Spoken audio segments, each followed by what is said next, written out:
President Biden is on Capitol Hill right now meeting with Senate Democrats as he tries to rally the caucus to unite behind a proposed $3.5 trillion reconciliation budget package. And joining me now is a senator who was in the room, Senator Bob Menendez of New Jersey, the Senate Foreign Relations Committee chairman. Senator Menendez, thank you so much for spending some time with us today. Can you just, to start, give us a sense of what the president told you in there? Well, I think the president pointed out that we have a historic opportunity to create high-paying jobs in America, to create more expanded health care in America, to provide families with the ability to take care of their children in America, to expand Medicare and deal with our climate crisis as we see in the fires out west. And so I think he got a tremendous reception. And as we speak, he's taking questions from members. What has been the sense of the questions here? I mean, we had some new inflation numbers that some people saw as troubling, especially ahead of potentially, when you combine this with the bipartisan plan, $4+ trillion in spending. Does that concern you at all? Well, we always have to keep an eye on inflation, but I think the inflationary pressures that we see right now are as a result of coming from an economy that is post-COVID. So we had far less demand on a whole host of sectors. Now that the president's plan and getting vaccinations into people's arms and moving the country forward, there's a demand, and that demand is driving up prices. But I don't see that as a long-term proposition. I think we will get over that inflationary period in a reasonable time and be able to continue to deal with the investments to make America stronger in the future. Senator, what is your sense of the willingness of your colleagues who come from red states or who are facing re-election in challenging races? Are they going to be willing to support this reconciliation plan? I mean, $3.5 trillion. Manchin has said he wants to pay for everything, so that's a pretty tricky calculation. Do you think it's going to make it through the Senate at this number? Well, look, this is the beginning of a process. There's a lot of work to do. But first of all, the Budget Committee represents the full spectrum of ideological views in the Democratic caucus that ultimately came together on this agreement. This agreement is, as it presently exists, fully paid for. You know, for Senator Manchin, he'll look at it and say, well, I can get my coal miners some great jobs and better paying and better quality. And that's just one of many examples that I think exists in the proposal. So I look forward to getting all the specifics of the proposal. I think the more people see in it, the more people will embrace it.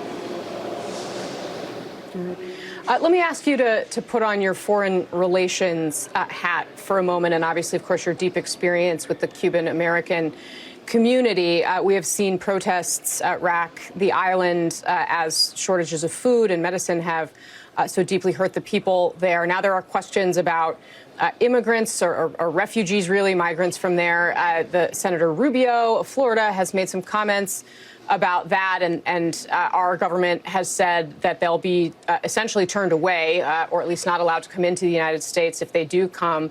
Are you pleased, or are you happy with how the administration is talking about this particular issue, or would you like to see a different approach?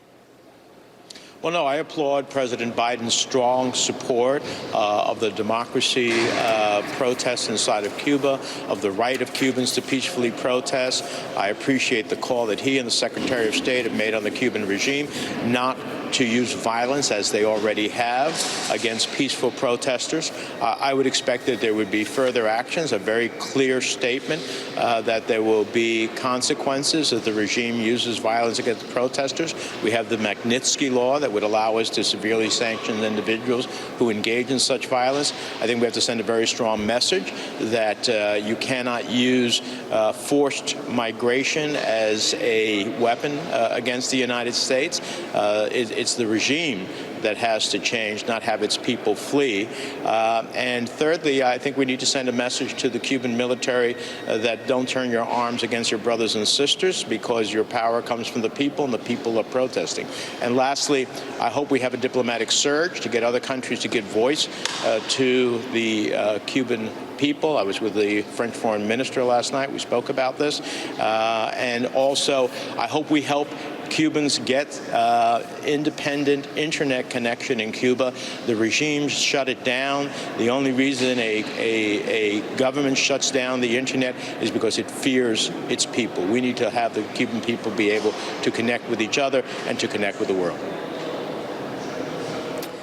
Senator, to actually tie these two issues together, immigration, not necessarily exactly the situation in Cuba, but immigration generally and the reconciliation package, we do have a new sense that apparently immigration-related provisions are included in reconciliation. Can you explain to us what those provisions are and whether you think they'll ultimately be included in the final bill? Well, Kasie, we have been involved in a series of bipartisan negotiations with our Republican colleagues on immigration. It would be my hope that that would give some fruit to some success.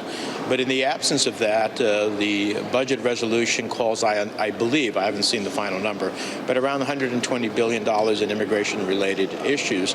That would be to deal with the legalization of millions of people who would pay fees and ultimately have a positive economic impact as well, but who would be taken out of the shadows into the light, made right with the government, have to go through a criminal background check, and if they pass it, then have a long-term pathway to legalization. So it's the opening of the possibility of immigration reform to some degree to be considered through a possible reconciliation effort. Is it fair to say that the reconciliation effort includes a path to legalization for undocumented immigrants? I think the reconciliation effort includes the wherewithal, the funding wherewithal to make in any instructions in reconciliation possible for a path to legalization in our country. All right, Senator Bob Menendez, thank you very much for spending some time with us today and for bringing your expertise on the Cuban issue to our viewers as well. We really appreciate your time.